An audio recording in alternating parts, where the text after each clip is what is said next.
Commander Marcus Webb stood in chains at the center of the judgment chamber, and every instinct told him to show fear. That would be the smart play, the diplomatic play. But Marcus had stopped playing smart. The moment he learned what the Galactic Council had done to Earth, the chamber stretched.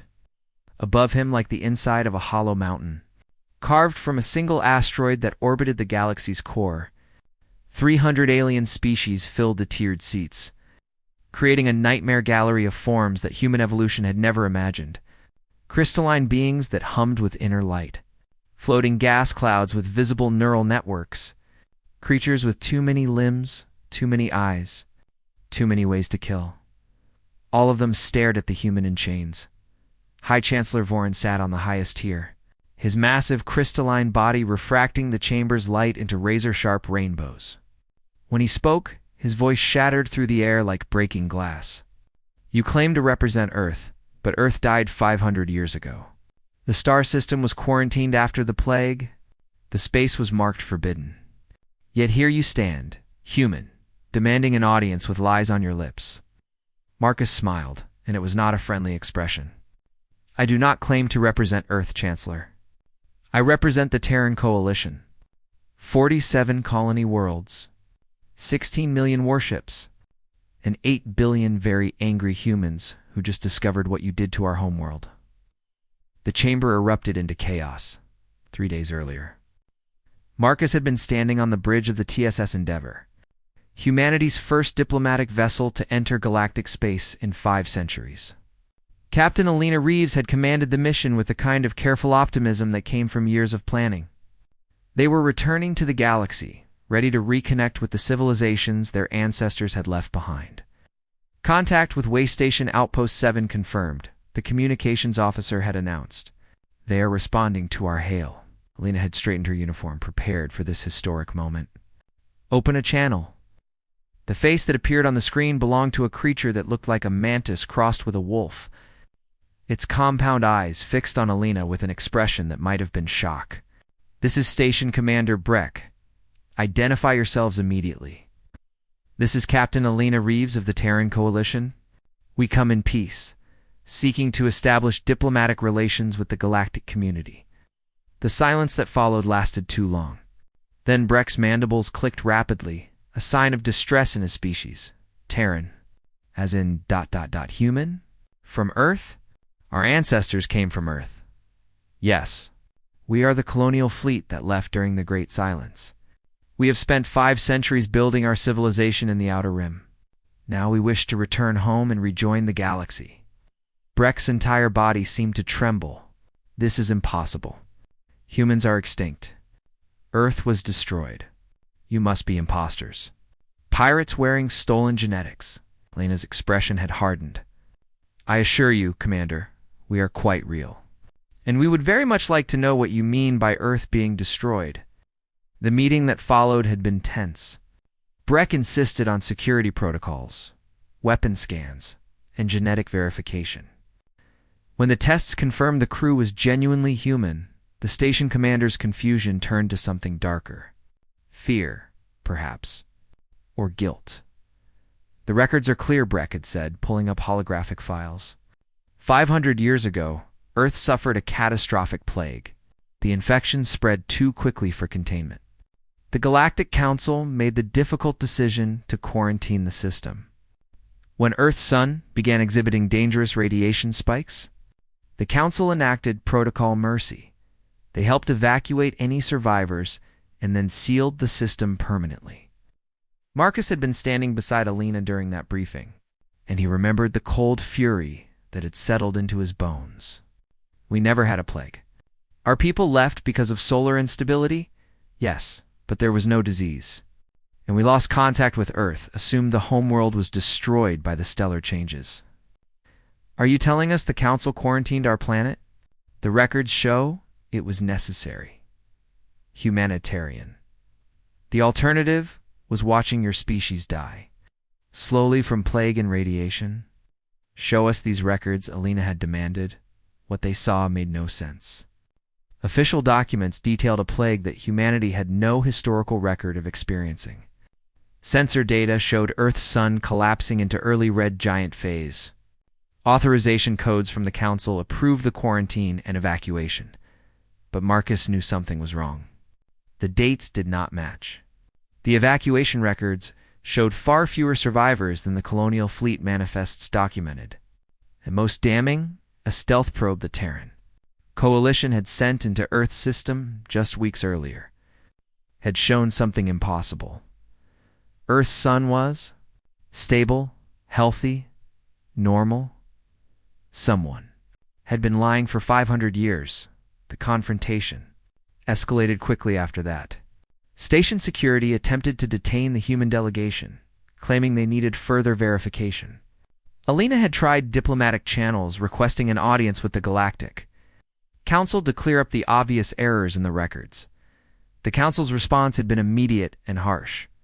Arrest warrants for the entire crew. Seizure of the Endeavor. Accusations of fraud, piracy, and impersonation of an extinct species. Marcus had made a command decision then. As the military attach, he surrendered himself to Council forces, demanding they take him to the Judgment Chamber. If the Council wanted to pretend humans were extinct, he would make them face living proof. Now, he stood in chains before the most powerful governing body in the galaxy. And he was done being diplomatic. "You claim Earth died from plague and stellar collapse," Marcus said, his voice cutting through the chaos. "But I have evidence that suggests otherwise." Chancellor Voron's crystalline form pulsed with dark energy. "You have nothing. You are a pretender. A genetic experiment. Perhaps a clone created by pirates. The Council has 5 centuries of sensor data proving Earth's destruction." Marcus nodded to the guards holding him. "Check the data storage device in my uniform pocket. It is not a weapon. It contains a recording taken 6 days ago." The guards looked to Voron, who gestured permission.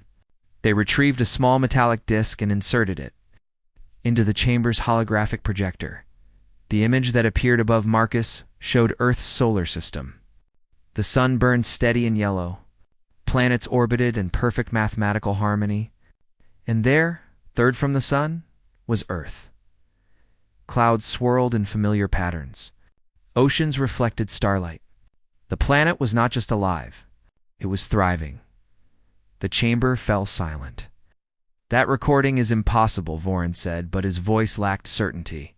"Earth's star collapsed into red giant phase. We have sensors throughout the sector confirming this." Marcus met the Chancellor's gaze. "Then someone has been lying for 500 years. Someone doctored those sensor readings. Someone wanted the galaxy to believe Earth was dead." He paused, letting the implications sink in. "And I am going to find out who. I am going to find out why. And then I am going to make sure every species in this chamber knows the truth about what the Galactic Council really did to humanity." The floor beneath Marcus suddenly opened. He dropped into darkness as energy barriers activated around him, trapping him in an isolation cell deep within the asteroid. Above, in the Judgment Chamber, Chancellor Voron addressed the Council with urgency. "Secure all human vessels in the sector. Begin Protocol Omega Black immediately. The humans cannot learn the truth, not about Earth, not about what we found there, and certainly not about why we really quarantined their world." His crystalline body flashed with colors that spoke of ancient fear. "If humanity discovers what we have been doing for 5 centuries, it will mean war. And after seeing what their colonies became without our guidance, I am no longer certain we would survive it." Alina Reeves sat in her containment cell and counted the seconds between energy pulses. 12 seconds. Then the field flickered for exactly 0.7 seconds before reestablishing full strength. The Council had made a critical mistake when they imprisoned her in a standard detention unit. They designed these cells for alien physiologies, alien reflexes, alien neural processing speeds. Human reaction time was 3 times faster than the galactic average. When the field dropped for its regular cycle, Alina was already moving. She rolled through the gap, her body passing through the barrier during its brief vulnerability window. Alarms should have triggered immediately, but she had spent those 12-second intervals studying the cell's systems. A small, electromagnetic pulse from her uniform's hidden tech disabled the proximity sensors for exactly 8 seconds, enough time to disappear into the station's maintenance corridors. Alina moved through the massive asteroid facility with purpose. Her diplomatic credentials had been cover for her real training.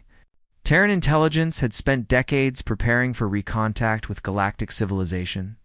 They knew humans might not be welcome back. They had planned accordingly.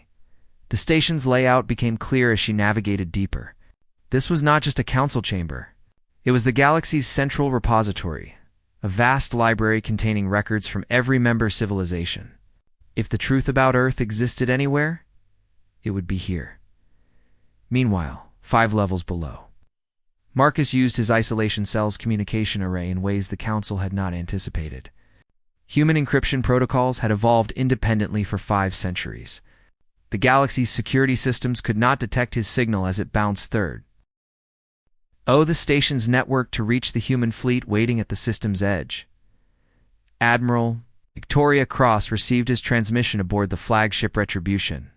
She was a veteran of the colony wars, a woman who had fought pirates and rebels across human space. But nothing in her experience prepared her for the political nightmare unfolding at the galactic core. Commander Webb reports he and Captain Reeves are detained, her communications officer announced. He is requesting extraction protocols. Admiral Cross studied the tactical display. The Council station bristled with weapons. 3 defense fleets orbited nearby. A direct assault would be suicide, and it would confirm every fear the Council had about humanity's return. Negative on extraction, she decided. Send this message to Commander Webb. Tell him if we fight our way out, we prove their worst assumptions about humanity. But if we expose their lies and turn the galaxy against them, we win without firing a shot. Marcus received the message and smiled grimly. The Admiral understood. This was not a military problem. It was a political one, and Alina was already working the solution. She reached the Archive of Histories after 2 hours of careful infiltration. The chamber was enormous, filled with crystalline data storage units that held countless civilizations' records. Alina approached the terminal marked with Earth's designation and began her search. The public record matched what Commander Breck had shown them: plague, quarantine, mercy protocols. The official story was airtight, supported by sensor logs, council votes, and humanitarian reports. But Alina had not survived 15 years in intelligence work by accepting surface information. She knew how to dig deeper. Her fingers moved across the holographic interface, accessing restricted archives that should have been impossible to reach. The Terran Coalition had developed quantum decryption algorithms during their isolation. Mathematics that broke encryption schemes the galaxy considered unbreakable. Layer by layer, she peeled back the security protocols. What she found in the deepest archives made her blood run cold. Earth had not been quarantined because of plague. 500 years ago, human scientists had made a breakthrough in zero-point energy research. The technology promised unlimited power by tapping into the quantum vacuum itself. Early tests had been successful, but created unusual spatial anomalies that rippled through nearby star systems. The Galactic Council had detected these experiments. Immediately, Alina scrolled through classified reports marked with the highest security clearances. The Council's ancient species recognized the technology instantly. They called it Ascension Tech, capabilities that could elevate a younger species beyond the control of established powers. Throughout galactic history, 47 species had approached similar breakthroughs. All 47 had been eliminated before completing their research. Earth was meant to be the 48th, but something went wrong with the Council's plan. The records showed a covert operation to deploy a stellar manipulation device near Earth's sun. The device would create the appearance of stellar instability, forcing humanity to evacuate and abandon their research. The Council had not anticipated how quickly humans would flee, or how many colony ships would escape before the quarantine could be established. The operation succeeded in sealing Earth away, but millions of humans survived in the colonial fleet. The Council faced a dilemma. They could not hunt down every human colony without revealing their involvement. So they maintained the fiction of plague and natural stellar collapse. They sealed Earth's system behind sensor-distorting barriers and declared the matter closed. Then they sent research teams to Earth. Elena's hands trembled as she read. The next section. For 5 centuries, the Council had been harvesting technology from the abandoned homeworld.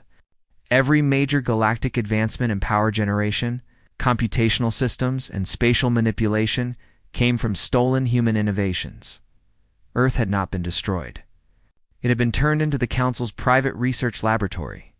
She downloaded everything to an encrypted data core. But alarms began blaring before she could exit. Security forces converged on the archive from every direction. Elena prepared to fight her way out, calculating odds and escape routes. Then, a holographic figure appeared before her. It was a human man, wearing military insignia she recognized from historical archives. Ancient Earth forces from before the Great Silence. Commander Reeves, the hologram said, "This is Dr. James Whittaker. Recorded message. Earth date March 15th, 2525. If you are seeing this, my contingency protocol worked. I have been waiting 500 years for humans to come home." Lena stared at the image, her tactical mind struggling to process the impossibility. "How is this message here?" "I placed it in the Council's deepest archives, knowing they would never look, never suspect," Whittaker continued. "They think they locked Earth away. They have no idea what we have been building." The hologram glitched, distorted by age and corrupted data. "Earth is not quarantined, Commander. Earth is armed. We have been watching the Council this entire time. Every move they made, every piece of technology they stole, we tracked it all." Elena felt the world shift beneath her feet. "There are still humans on Earth?" Whittaker smiled, and it was an expression of grim satisfaction. "Not just humans, Commander. An entire civilization they know nothing about. We knew humanity would return someday. We prepared for this moment. Welcome to Phase 2 of humanity's plan." Security forces burst into the archive, weapons raised. But Elena was no longer afraid. She raised her hands in surrender, the data core safely hidden in her uniform's shielded pocket as they dragged her away. Whittaker's final words echoed in her mind. "When you reach Earth, tell them the garden has grown beyond all expectations, and the harvest is ready." Marcus's isolation cell exploded inward with a concussive blast that should have killed him. Instead, he rolled with the debris, his enhanced reflexes processing the attack faster than conscious thought. These were not Council security forces. The attackers wore unmarked armor and carried weapons he had never seen before. They were not trying to kill him. They were trying to kidnap him. Marcus fought back with everything his training provided. The Terran Coalition military had evolved combat techniques during 5 centuries of isolation, methods designed for human physiology and psychology. He moved faster than the attackers expected, struck harder than their armor could absorb, and adapted quicker than their tactics could counter. But there were too many of them. He was being driven toward an emergency airlock when the station's internal defenses activated. Not against the attackers, but against everyone. The entire facility descended into chaos as multiple factions revealed themselves in a sudden outbreak of violence. The galaxy was far more fractured than humanity realized. Elena appeared from a side corridor. Having fought free from her captors during the confusion, she carried a Council guard's weapon and moved with lethal efficiency. "Marcus, with me now." They ran through corridors filled with fighting alien species. Marcus glimpsed the truth in flashes of violence. The Council's unity was a facade. Younger species resented the older powers. Fringe civilizations wanted revolution. And everyone, it seemed, wanted to use humanity as their weapon of choice. "Who are these attackers?" Marcus shouted over the weapon's fire. "Velic Syndicate," Elena answered, ducking behind cover. "Coalition of younger species. They want to overthrow the Council. They think humans can help them win. Can we?" Elaine's expression was grim. "Probably. Our combat effectiveness is off their charts. But that would make us conquerors, not diplomats."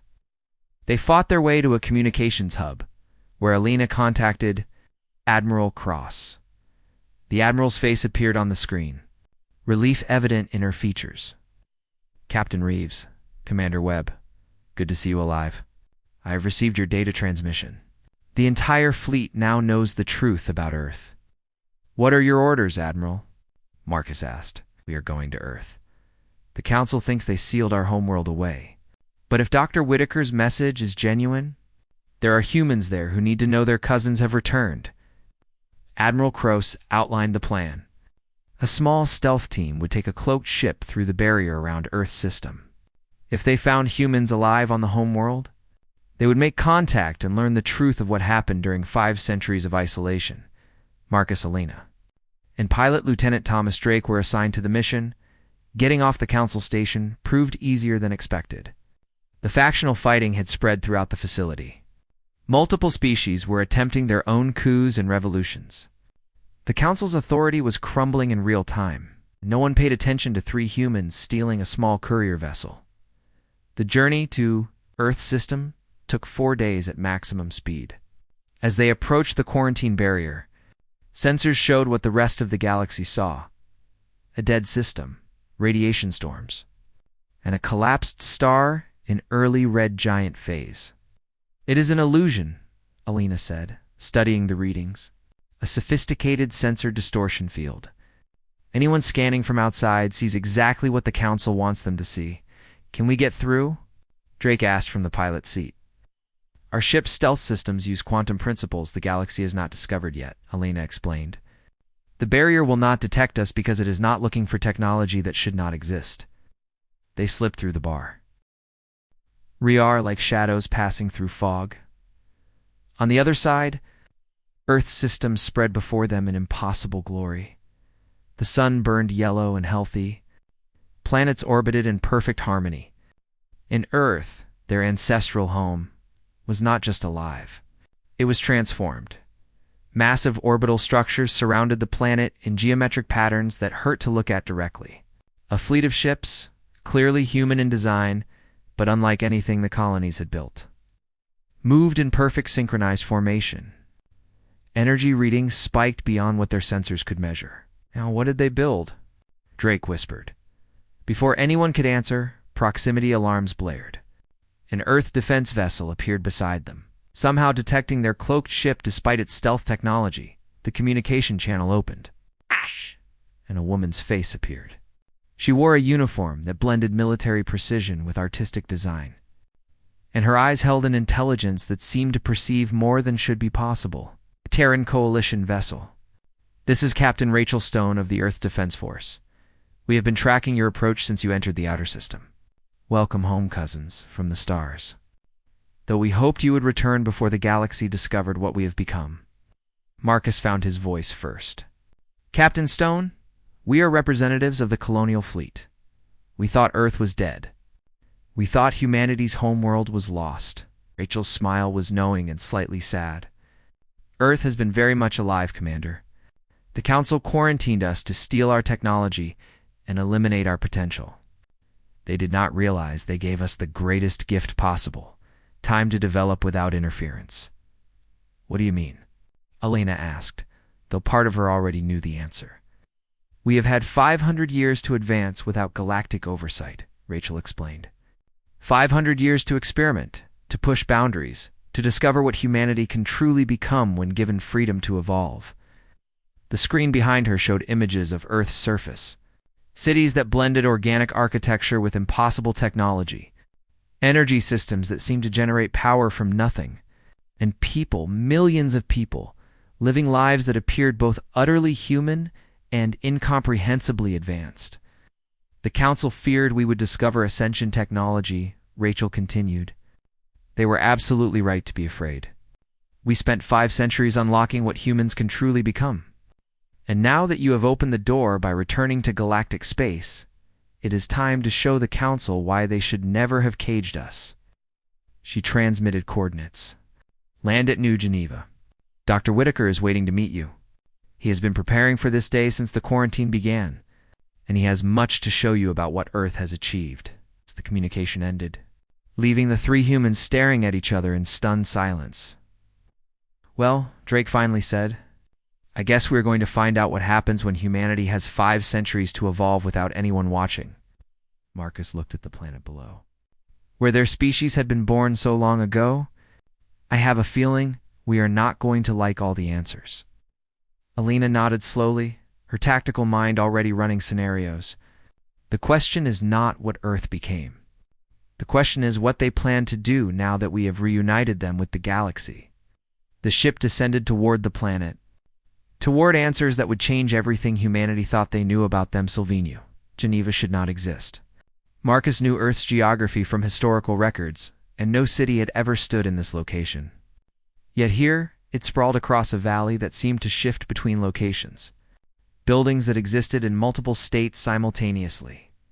In streets where people walked paths that bent through spaces that should not connect, Dr. James Whittaker stood waiting at the landing pad. And he was impossibly, undeniably alive. No human could survive 500 years. Yet here he stood, looking perhaps 60 years old, his eyes bright with intelligence that seemed to perceive dimensions Marcus could not see. "Welcome home," Whittaker said, and his voice carried harmonics that made Marcus's teeth ache. "I know you have questions. Walk with me, and I will show you what Earth has become." They walked through the city, and Elena's trained mind struggled to catalog the impossibilities. The technology was beyond anything the colonies had achieved. Energy flowed through conduits that existed partially outside normal space. People moved with grace that suggested enhanced biology or dimensional awareness. "After the council forced us into quarantine, we faced a choice," Whittaker explained as they walked. "We could rage against the injustice, or we could use the time they gave us. We chose to advance. How are you still alive?" Marcus demanded. "No human lives 500 years. Whittaker smiled. "Humans did not. But we are not exactly human anymore. Not post-human either. We call ourselves transhuman, existing partially in higher dimensional space. Our biology is enhanced, our consciousness expanded, our lifespans extended through dimensional techniques that rewrite cellular decay." He led them into a massive underground facility. The Ascension Project, he called it. The walls seemed to breathe with energy that pulsed in patterns too complex for human eyes to fully perceive. The zero-point energy research that triggered the Council's fear was just the beginning. Whittaker continued. "We discovered the energy was not just about power. It was about accessing higher dimensions of reality. We spent 5 centuries learning to exist in those spaces while maintaining our physical forms." Lena processed the implications. "You are dimensional beings." "Partially.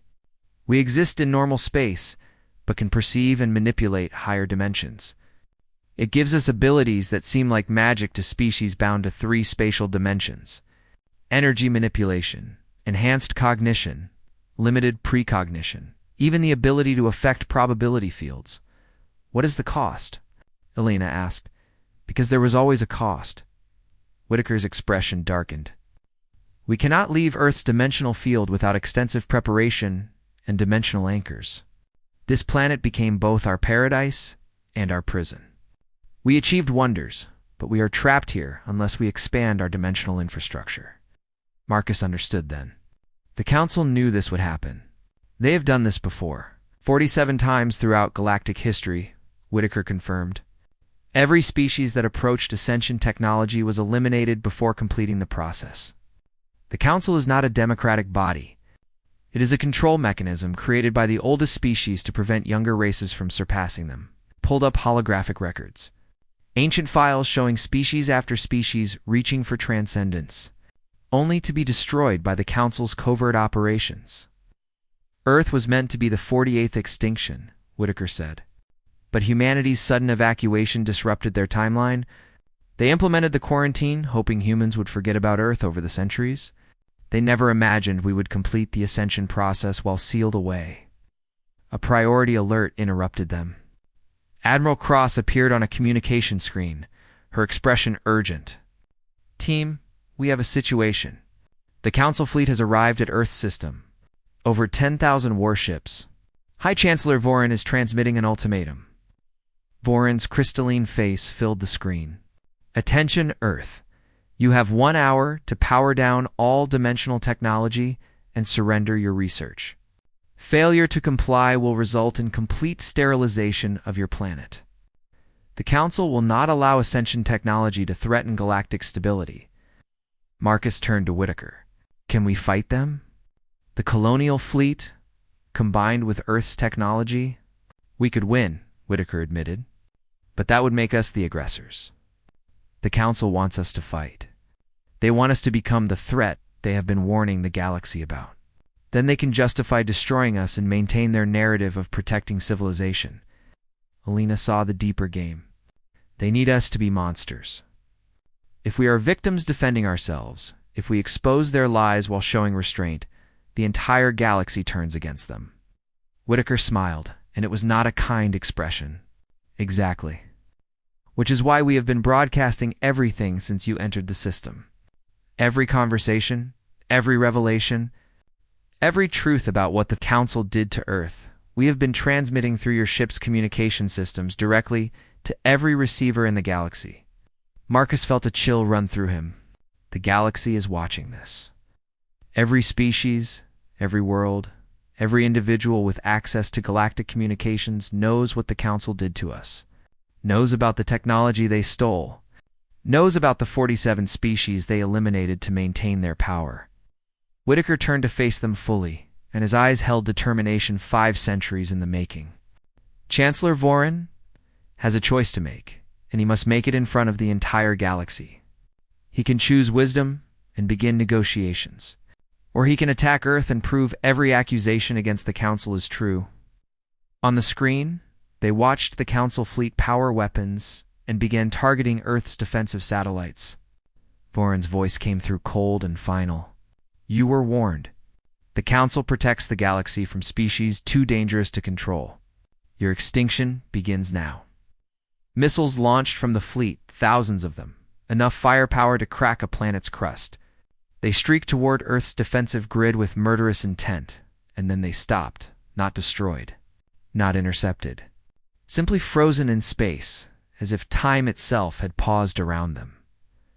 Whitaker's expression was profoundly sad. I gave him a chance to choose wisdom. He activated a control panel. An Earth's dimensional technology activated planet-wide. The energy field expanded outward in a wave that passed through the Council fleet harmlessly, but left every ship floating in a bubble of altered space-time. They are not harmed. Whitaker explained to the horrified humans. But they now exist outside our normal time flow. To them, minutes are passing. To us, we have weeks to decide how to proceed. Marcus stared at the frozen armada. This power. You could destroy them all. You could do far more than that, Whitaker said quietly. We could rewrite the physical laws in their local space. We could age them to dust, or reverse them to primordial matter. But we will not, because the galaxy is still watching. And we will show them the difference between the Council's cruelty and humanity's restraint. Alina understood what was coming next. You are going to offer them ascension, Whitaker nodded. The Council tried to keep this power for themselves by eliminating every species that approached it. We are going to give it freely to every civilization in the galaxy. Not forced, offered a choice the Council denied us. He gestured to the orbital structures above. We are not going to fight the Council's fleet. We are going to invite the entire galaxy to join us in the next phase of evolution. And in doing so, we will break the Council's power forever. Marcus felt the weight of what Whitaker proposed. You cannot just uplift the entire galaxy. The chaos, the instability, species with this power fighting each other across dimensional space. You speak of chaos, Whitaker replied. The Council speaks of order. But what they called order was slavery. What you call chaos is freedom. Yes, there will be conflict. Yes, species will abuse this power. That is the price of liberty. And it is a price worth paying. He activated the transmission systems. Prepare yourselves. We are about to change the galaxy forever, and nothing, not even humanity, will ever be the same again. The awakening began on the Velic homeworld first. Ambassador Kella was addressing her parliament about the Earth crisis, when her mind suddenly expanded. Concepts that did not exist moments before flooded into her consciousness. She gasped, stumbling, as awareness of dimensions beyond normal space opened within her thoughts. Across the galaxy, billions experienced the same transformation. Earth's transmission was not just a broadcast. It was an invitation encoded in quantum frequencies that every sapient mind could perceive. The first step toward dimensional awareness. The gift of seeing beyond three-dimensional space. And species could choose to accept or reject it. Marcus watched from Earth's command center as the galaxy transformed in real time. Sensor networks showed massive shifts in civilizations across thousands of worlds. Those who accepted the gift gained immediate awareness of the Council's hidden systems. The control mechanisms built into galactic infrastructure. The lies embedded in their histories. How many are accepting? Alina asked, her own mind reeling from the partial awakening Whitaker had granted the human team. Approximately 60% of individuals so far, Whitaker reported. The percentage varies by species. Younger civilizations are more accepting. Older species are more resistant. On the Council station, automated systems began releasing restricted archives as awakened citizens demanded access. The galaxy learned the truth in a cascade of revelations. 47 extinct species. Artificial technological bottlenecks designed to keep civilizations dependent. 5 centuries of stolen human innovation. The oldest Council species had achieved their own ascension millions of years ago, but they created the Council system to prevent others from following. They wanted to remain gods among mortals. Alina confronted Whitaker in the command center, her tactical mind racing through implications. You have destabilized the entire galactic order. Species with dimensional abilities fighting wars across higher space, the complete collapse of existing governance structures, chaos spreading through every sector. I freed them, Whitaker replied calmly. Every species now has the choice we were denied. They can ascend or remain as they are, but they cannot be controlled anymore. They cannot be kept ignorant of their own potential. Marcus asked the question that mattered most. What about us? What does humanity become now? Whitaker showed them Earth's dimensional field, complex energy matrix that extended far beyond the planet's physical surface. This field is expanding, not to conquer, but to connect. Within a generation, every human world, colonial or earthborn, will be linked through dimensional space. He explained the vision. Humanity would not be scattered across the stars anymore. They would become a unified consciousness network while retaining individual identity. The Terran Coalition would evolve into something unprecedented. A trans-dimensional civilization that existed simultaneously across multiple planes of reality. Admiral Cross contacted them from orbit, where her fleet monitored the Council's frozen armada. Dr. Whitaker, what are your intentions with the Council fleet? We will release them, Whitaker said. A gesture of good faith. They attacked us, but we will show mercy. Let them report back that Earth chose restraint when we could have chosen annihilation. The time bubble collapsed, returning the Council fleet to normal space-time. On the flagship, High Chancellor Vorin emerged from what felt like seconds of frozen time to discover the galaxy had transformed around him. His communication systems, flooded with reports, species withdrawing from Council governance, new alliances forming around dimensional networks, ancient control systems failing as populations perceived the hidden manipulation. His own crew, over half of them, refusing to fire weapons because they had accepted the awakening, Vorin's crystalline form pulsed with fury and fear. His authority was gone. The Council's power had evaporated in the span of what felt like minutes to his perception, but had been weeks for the galaxy. Alina transmitted to the Council flagship, her voice carrying authority despite her relatively junior rank. Chancellor Vorin, Earth proposes a solution.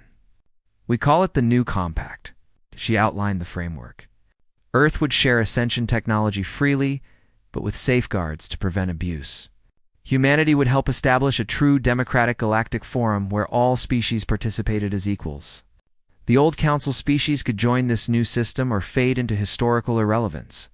Vorin faced an impossible choice. He could order his fleet to attack, but his crews would not obey. He could attempt to maintain council authority, but the galaxy had already abandoned that structure. Or he could accept the new reality and adapt. His voice when it came was brittle as shattering ice. You have given the galaxy power beyond wisdom. Species will abuse this. Wars will be fought in dimensions you have unlocked. You have doomed us all to chaos because you valued freedom over stability, Marcus responded, his voice firm. You gave the galaxy order without freedom. We are giving them freedom with responsibility. Yes, there will be chaos. That is called growth. That is called living. And it is far better than the sterile control you offered for millions of years. The council formally dissolved over the following weeks. Species created new governmental structures, some embracing dimensional technology, others choosing to remain traditional but free from council control. The new compact was established with Earth as a founding member, not as rulers but as guides for species choosing ascension. Marcus and Alina were offered positions in Earth's new diplomatic corps, but they declined. They represented the colonies, not the homeworld, and their people needed them. As they prepared to depart, Whitaker gave them dimensional beacons for the colonial worlds. These will connect your worlds to the network. Distance means nothing now. Humanity, all of humanity, is finally united across space and dimension. 3 months later, Marcus stood before the Forum of Free Species, the successor to the Galactic Council. 200 civilizations participated. Some awakened to dimensional awareness, others choosing traditional existence, all engaging as equals. He addressed the assembled species, his words broadcast across the galaxy. 3 months ago, you thought Earth was gone forever. You believed humanity was extinct or scattered beyond. Recovery. You were wrong on every count. We survived. We evolved in isolation for 5 centuries while you built your civilization on technology stolen from our homeworld. We returned to discover the truth about the Galactic Council's crimes. And we discovered what humanity could become when given freedom from external control. Today, those chains are broken. Today, we build a galaxy based not on control, but on choice. Some will ascend to dimensional existence. Some will remain in traditional space. But all will be free to choose their own path. That is what humanity fought for. That is what Earth sacrificed 500 years of isolation to achieve. The old galaxy, built on lies and control, is dead. Welcome to the new one. Welcome to the age of freedom. Welcome to humanity's gift to the stars. Behind him, visible on every screen broadcasting his speech, Earth glowed with dimensional energy. The planet had become a beacon, proving that humanity had not just returned to the galaxy. They had transformed it forever. On worlds across the galaxy, species looked up at their skies and saw the same thing. A new era had begun. The age of force limitations was over. The age of choice, with all its chaos and possibility, had arrived. And at the center of it all, humanity stood not as conquerors, but as the species that chose to free the galaxy rather than rule it. The species that returned from exile not seeking revenge, but offering transformation. Earth's light continued to shine, promised that even the darkest isolation could end in brilliant rebirth. And the galaxy, watching that light, understood that humanity had given them the most dangerous and precious gift imaginable, the freedom to become whatever they chose to be. Retriclod can make mistakes. Please double-check responses. Sonnet 4.5